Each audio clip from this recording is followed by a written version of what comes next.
Good afternoon. Good afternoon. Good day. Good morning. And hello to all of you, wherever you may be. This is Rena Canady Laster with All Things Lifestyle coming to you today. Happy to be here and happy to be able to come before you today again. Another week, another blessed week, another week that the Lord has allowed us to enjoy His blessings, His earth. And we've had some good things happening. We had a family reunion and we had some memories being made. But I want to talk to you about those things. But first, I want to talk to you about the fact that school will be starting. Now, I'm not sure when schools may start where you are, but schools will start for our children on Monday in the county where I live and in the surrounding counties. Children will be going back to school. Now, on last week, I talked about the fact that a lot of parents are concerned about going back to school. They're concerned about the safety of their children. They're concerned about all of the things going on in the world today and how they impact our children. So parents are anxious. Parents are some of them are actually afraid because of how things are playing out in the world today. Now, I want to say to you that all of it, and that's what we talked about last week. We talked about the fact that creating a safe environment and a environment of safety, a mindset of safety, starts in the home. And we talked about a lot of the things that you could do to create a safe environment in your home so that the child will feel safe and secure when he's out in the world. There are only so many things that we can do that are in our control when it comes to the acts of others, because basically we can only control our own actions and control ourselves. We can't control the things that a lot of people are doing today, but there are some precautions that we can take. There are some things that we can teach our children in terms of safety and being aware of their environment, being aware of who they're around, choosing their acquaintances, choosing their people that they choose to hang out with, where they go, being obedient in terms of whether they're in place and doing the things that we were told that they're doing anyway. You know, we don't want them some one place and we're thinking they're someplace else. Just so many things. But then there are things and factors that are in our purview that we just actually don't have control over. We can't control the mental health of someone else if those things are not being taken care of, if that person is not going to treatment, or if their family is ignoring symptoms and signs. We can't control that. We can't control whether or not there's going to be an accident if we have done everything that we can do to ensure our safety. So it's just so much that it is just of concern to us today. Now, one of the things I do want to say to us and to all of the parents is that you are your child's best advocate. So you are the one who's going to advocate for your child. You're going to be the one who's going to advocate for your child's safety. You're going to be the one who is going to speak up and do as much as possible to ensure that some things are in place that will ease your mind, as well as ease the mind of even the school officials. So, one of the things that I would have you do is to make sure that you establish a relationship with your child's teacher so that your child will know that you and their teacher talk, that you communicate, and if they know that, then they know that also they can be able to come to you with things that probably need to be communicated to the teacher if there are things that they're concerned about, if their safety is their concern, if they're being bullied, whatever Communicate with the child's teacher, and let your child know that you communicate, so that the child will feel safe when you say, come to me so that I can talk to your teacher, or I can talk to the principal, or whatever. And don't let the child see you in an adversarial role with their teacher. If there are some things that you are concerned about with your teacher, then your child does not have to be privy to that. Handle those things as an adult, not involving the child, so that the child will not say, oh, my mama's going to come beat you up. My mama's going to do this. My mama's going to do that. No, we want the child to see you as an advocate who is able to communicate and talk and get things worked out on their behalf. The other thing I would say to you as a parent is to initially, in the very beginning of the year, find out what some of the school policies and procedures are about some of the things that concern you. You know, what are the policies and procedures when it comes to bullying? What are some of the policies and procedures when it comes to your child having a concern about something? Can they talk to the teacher? What does the school say? Does the school say that it's going to be something that is going to be of concern to the principal? What's the chain of command about certain things, and how does that work? We need to know those things ahead of time and before there's a problem, because a lot of times when there's a problem, then you might not be thinking as clearly as you'd like to, because you're concerned, you're upset, you're worried about your child. And so you want those things to be handled in a clear, orderly fashion, if at all possible. So find out ahead of time, what are your policies and procedures about bullying? What are the policies and procedures when it comes to safety? When it comes to my child's safety? What if there's bad weather, if there is a bomb threat, if there is a tornado drill, because here we have tornado drills all the time, and the children have them. What if there are um, local agencies such as the police or the ambulance or whoever? What if they are conducting drills in the neighborhood or in the vicinity? What is the procedure for letting parents know about that, so that the parents won't become alarmed? Any and all concerns that you have and that you can think of now when the child is going back to school initially, then these are things that you need to go ahead and try to find out as much information about now, before the time comes. Because when an event is happening, it's going to be hard to get answers, the answers that you need. It's going to be hard to find out, because in the midst of an event, people are not going to have the time, because their focus is going to be on handling that situation. So they can't answer your questions then. So let's see, what are the things that you're concerned about? What are the things you want to know about? The dress code, um, anything that your child may get upset about, anything that your child may be concerned about. Um, Find out those things now, so that when there's a problem, then you're not trying to find out, and you're not trying to get into altercations with adults about those things. So those would be some of the things that I would suggest to you. And I would also suggest that you have a discussion with your children about school, what proper behavior is for them, what you expect from them.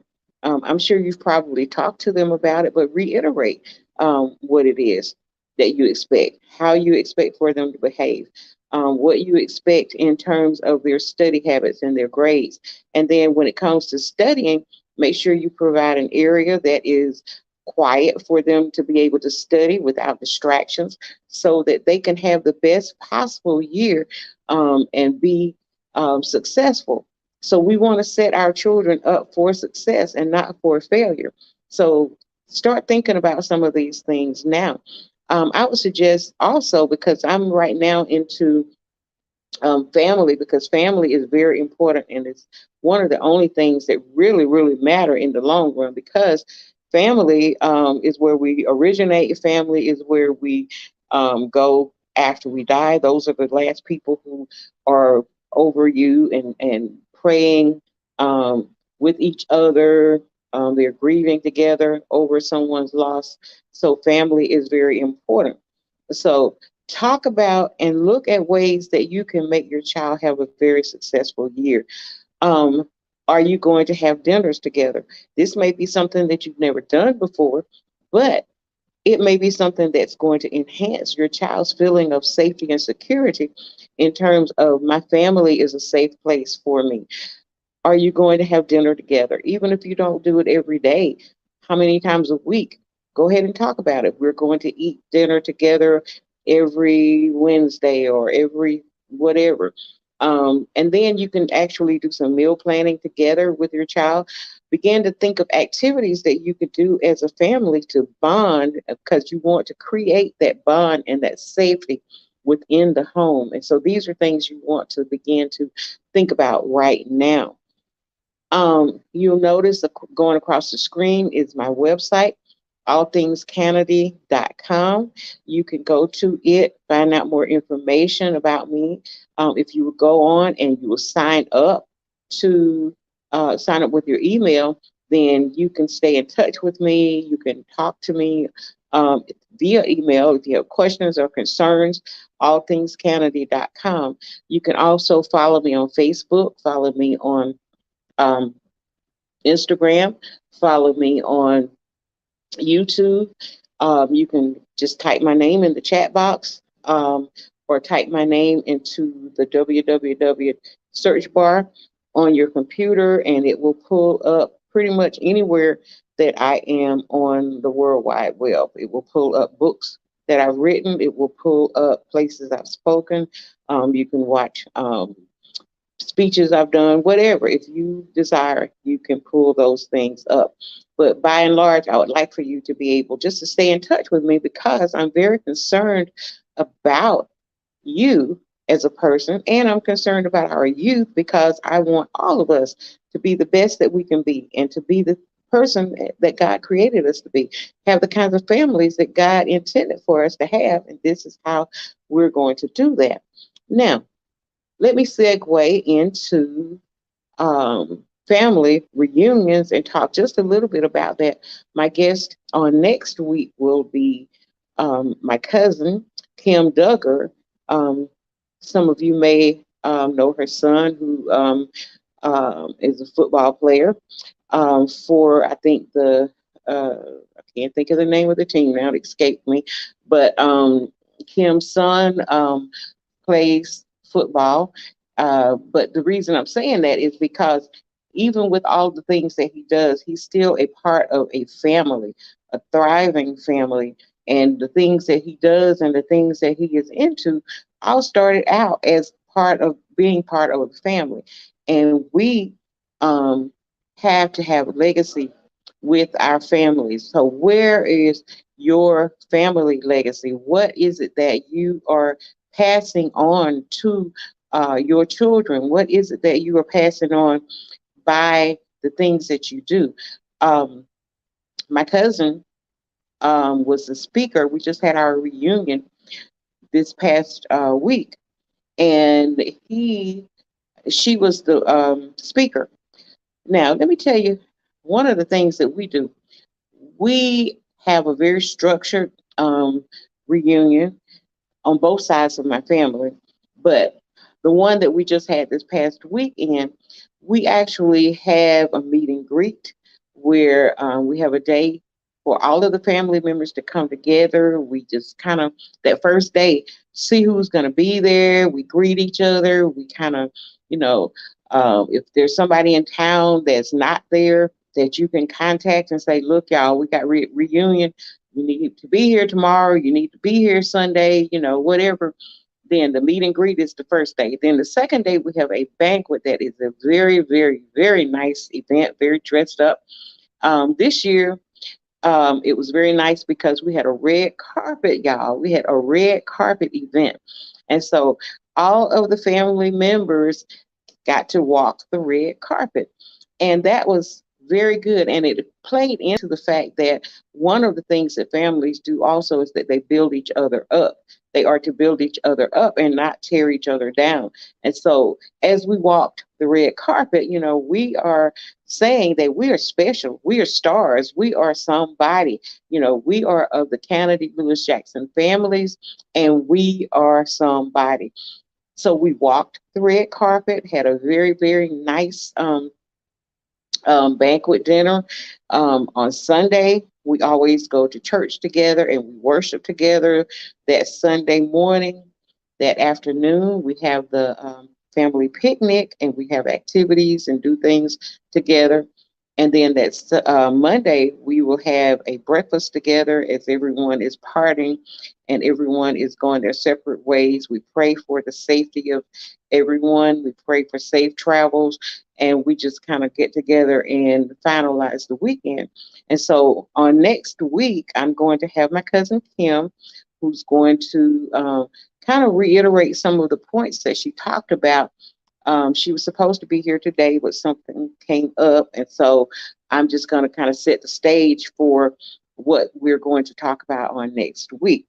But Kim herself, and we celebrate each other. And so we celebrated Kim as her husband introduced her because, Kim was the star basketball player at Fort Valley State University. She set many, many records while she was there.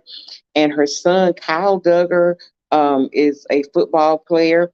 So many of you may know him as part of the New England Patriots. And um, we celebrate. We celebrate. We have cousins who are attorneys. We have uncles. We have aunts. We have grandparents. Whoever on that side. This is the Canady Lewis Jackson side of the family, and so we celebrate and we talk about all of the accomplishments of the people in our family. We talk about starting with our ancestors, how we came to be. We talk about different things, the family, especially young people, and we talk about the importance of the young people knowing who their elders are.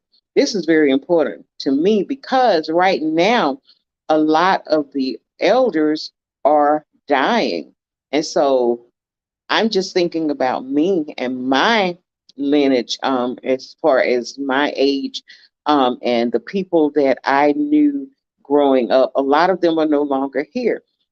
But the thing also that impacted us and that we thought about at the reunion this year, we've lost a lot of young people. We have lost a lot of young people.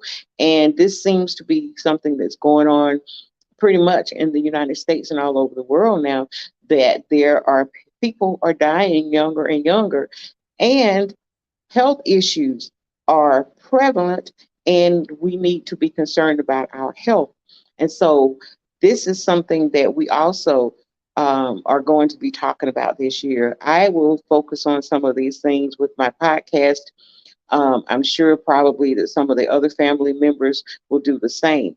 My cousin Marcus Early does has a church service online, and we are going to celebrate him next week. We're going to talk about him. We're going to just talk about the things that my cousins and family members have done because one of the problems right now is that a lot of people don't celebrate each other. People tear each other down instead of building each other up. But our focus in our family is that we build each other up. We don't tear each other down. Sure, we all have our faults. We all have things that we need to work on. But y'all, nobody's perfect. Nobody's perfect. And so we are all striving to live this life, to encourage each other, and to build the next generation. So not only are we talking about the generation that's here currently, but we want to also build up, pray for, set the stage for the next generation to come, to let them know that this is the legacy, this is the heritage that you're being born into. So we are going to talk about that on next week. What are some life lessons that family reunions have taught us? What are some of the reasons for having a family reunion? What are some things that family reunions can do to benefit our families? We are going to talk about this. Kim and I will set the stage. So if you would just make a note, set your alarm or whatever you need to do to be able to tune in on next Thursday at 5 p.m. for All Things Lifestyle to watch the episode where we talk about families, family reunion, the importance of it, and to talk about how it has impacted even our lives. Family reunions have definitely impacted my life. You know, I used to be the person who was in charge of the reunion on the postal side of my family. And so, in planning, one of the things that you get to do is you get to find out how hard it is to pull these things off and to pull and keep the family unified because a lot of times it takes effort. People get so busy, they get distracted, they get caught up in the day to day life living things, all of the emergencies, things that call and pull upon us, and we have to take the time and be intentional about keeping our families together. That has to do not only with the reunion, but just families in general. Families, we have to be intentional about because our children are being developed there. We are being nurtured and we're being groomed and we are being taken care of in the family environment. And so this is a very, very important thing. We're going to talk about that next week. So if you would write it down, be able to tune in. I'm sure that Kim, because the family really enjoyed Kim's presentation to us as a reunion, and I would love to share that with you and share the wisdom that she shared and some of the things that even she thinks about reunions. You'll notice scrolling across the screen, it says follow All Things Lifestyle on Facebook, YouTube, Instagram, and on Roku. We also come on the Roku channel on the Elevation TV network. So if you will download or go to all of the streaming channels on your Roku, download the Elevation TV network, and you can catch all of the replays of shows that I've done, along with many other good hosts who have been on and who have had pretty much shows that have a lot of information that you will find helpful, entertaining, and useful. One of the ones I'd love for you to go back and watch is one with Chef Elizabeth, who's my daughter. um, she loves to cook, and this is like heritage, what I'm talking about. She loves to cook. So I've done a couple of shows with her cooking and demonstrating how to make different recipes. And then as she's cooking, we're talking about the importance of nutrition. We're talking about the importance of health. We are talking about how to prepare the dish. And as we go on with the family part, we're going to talk about, in terms of family, we're going to also talk about some family recipes that are passed down through the generations that we are cooking now. I'm thinking about my grandma Hattie. She's on the other side of the family. She's not in the Kennedy Lewis Jackson side. She's on the Postdale side. But I can remember that every time we went to her house to go and visit, we always knew what we were going to have. And I don't care how late we got there, she was going to always have us some dinner prepared. And it was usually some very, very buttery, good, scrumptious uh, chicken with some kind of, I think it was like a stewed chicken. I can't remember, but it was good. And with rice because they were Geechee. My other side of the family is Geechee. They are, I guess, from the South Carolina, Lower Georgia region. And so rice, they eat lots and lots and lots of rice. So we pretty much knew that whatever we ate, we were going to have rice with it. We had the chicken, and she always made a pound cake. And so these are some of the things that families will pass on to each other in terms of recipes. And so Liz likes to cook. I don't like so much to cook anymore, but I like to eat, and I will cook. And we will do some things. That's what I like to do. We will cook a dish together. But as far as me just cooking for myself, not so much. So, families. As I'm talking, begin to think about what are the heritages that you want to pass down, the things you want to pass down to your family, the things that your family does that is something that you can pass on to your children and that you will talk about at reunions to come. On my Kennedy Lewis Jackson side, I remember my grandmother. I'm from a descendant of Charlie Kennedy, and we learned and talk more in the history and the family tree. But I know that my dad's father was Charlie Kennedy, who was married to Mamie Kennedy. And so a lot of times when we would go down out, we would go to my grandma's house, and we always knew that she liked to cook Japanese fruit cakes. She would cook them in a Chester drawer, keep them in a Chester drawer with towels wrapped around them and all of that. These were her heritages and her things that she did. Um, her cheese grits, I can remember her cheese eggs. One thing I remember about my grandma Mamie was how she made cheese and eggs. And I haven't seen anybody do that since. But she would always melt the cheese first in the frying pan on low heat. She melted the cheese and then added the eggs and a little milk, but they were really cheesy. And that was one of my memories of her. What are some memories that you have of your elders and people in your family? Begin to think about it because these are things you need to share with your children, pass on some generational knowledge. And I heard something the other day, and I think Kim may have talked about this, but we need to pass on generational wealth. And we're going to talk more about that next week. But we're talking about generational wealth, but that wealth is not necessarily tied to money. We're talking about the wealth of knowledge, the wealth of wisdom, the wealth of family blessings, the wealth of faith, all the different things that can be passed on in your family. Um, Let me pause also and tell you about the Pop Life collection. This is a um, one of the causes that I'm also promoting for people who are suffering or have suffered with cancer. I have a friend who has a website who has an effort to help with fundraising. Her name is Sharice Parker Anderson. This is an effort for helping to raise funds for people who have cancer to help offset some of the expenses. Because one thing, and she shared this, that she found out when she had her cancer battle and journey, the fact that cancer is a very expensive disease because you oftentimes have to go to treatment many times during the week, sometimes every day of the week. And a lot of times they're out of town, they're not in your city or in your town.